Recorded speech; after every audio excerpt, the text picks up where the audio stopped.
You probably know that freight trains are an important means for moving cargo, but have you ever thought about the system that keeps things running smoothly as changes are made at every stop? Carriages are typically set in a specific sequence, and each carriage may carry different items or materials. Other carriages can also be added or removed without disrupting the rest of the order.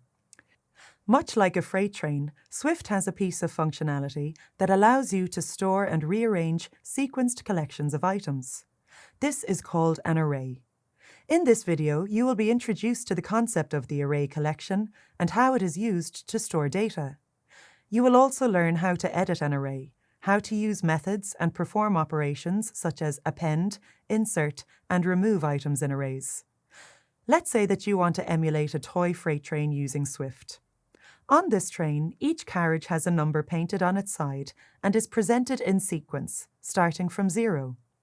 Using Swift, you'll assign some cargo value to each carriage and store it in a variable.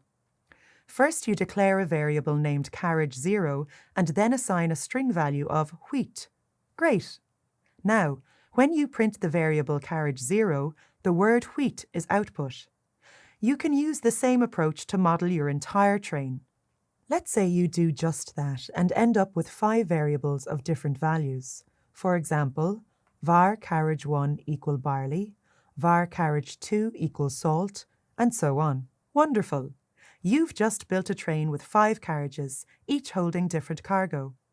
Now let's make things interesting and introduce a second train. This one only has 2 carriages, with the numbers 0 and 1 painted on the sides.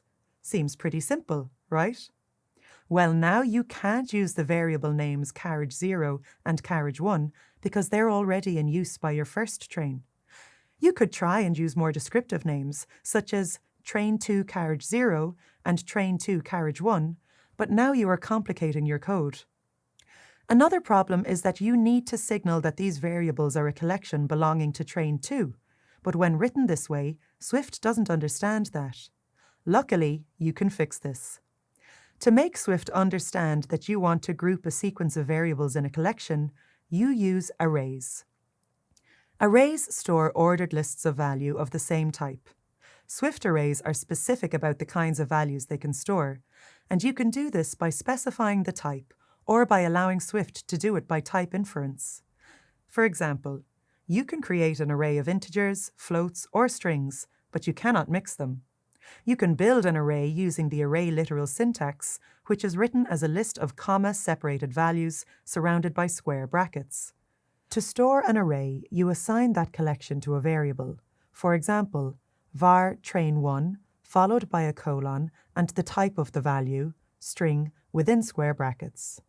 Notice that in this case the data type of string is declared. Then you can add items to the array by typing the item names, making sure to separate each by a comma and enclosing everything within a pair of square brackets. In this case, each item is in double quotes because they are string types. Once again, you can also let Swift determine what type the array is using type inference. So you do not have to declare the type of array to be stored. So you can just write var train1 equal without specifying the type of the item in the array. Okay, so now you know what an array is and how to create an array. Let's now explore how you can access values in an array. Do you remember how you built a train with carriage numbers? Well, in Swift, this numbering system happens behind the scenes. This is known as the array index, and you can then use these index numbers to access each array item. Swift gives each array item a number starting from 0 that corresponds to its place in the sequence. Remember that in the example you had var train1 equal wheat, barley, potato, salt, rock. So wheat is index 0, barley index 1, potato index 2, and so on. To output the array item located at index 0, you would create a print function and inside the parenthesis type train1 followed by 0, encased in square brackets. This will access the first value of the array named train1, which is wheat.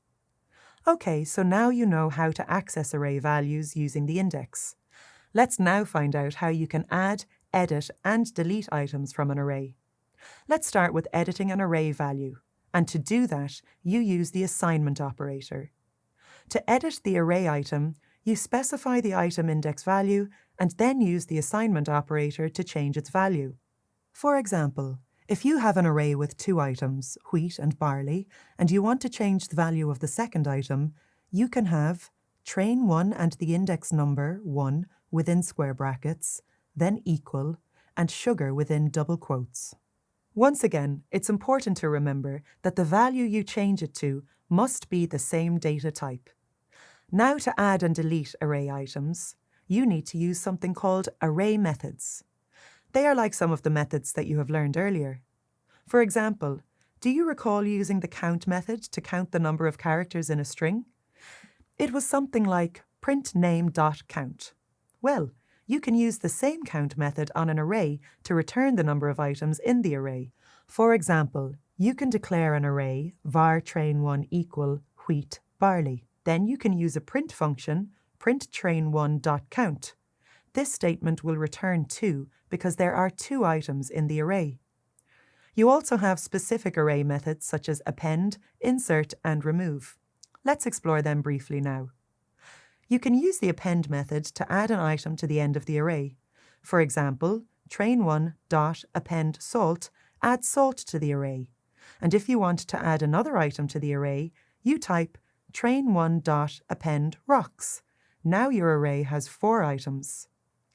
You can also add an item to an array using the insert method, but you must specify the index and the value of where you want to insert it. For example, you can add an item by typing train1.insert potato, @:3.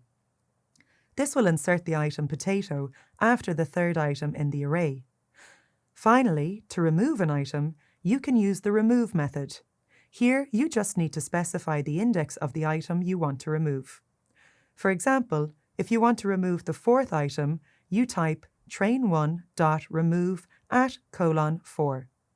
To summarize, arrays help us achieve several things in Swift.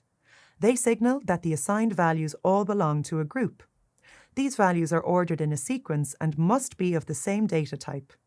Each array item can be accessed through its index number. And you can use array methods to add and delete items from an array. In this video, you discovered how arrays are used to store multiple values of the same data type in an ordered manner using index values. You also learned that you can store any type of element in arrays, like integers, floats, and strings. Arrays carry values like a freight train carries goods. They store and collect information that you can use in various ways.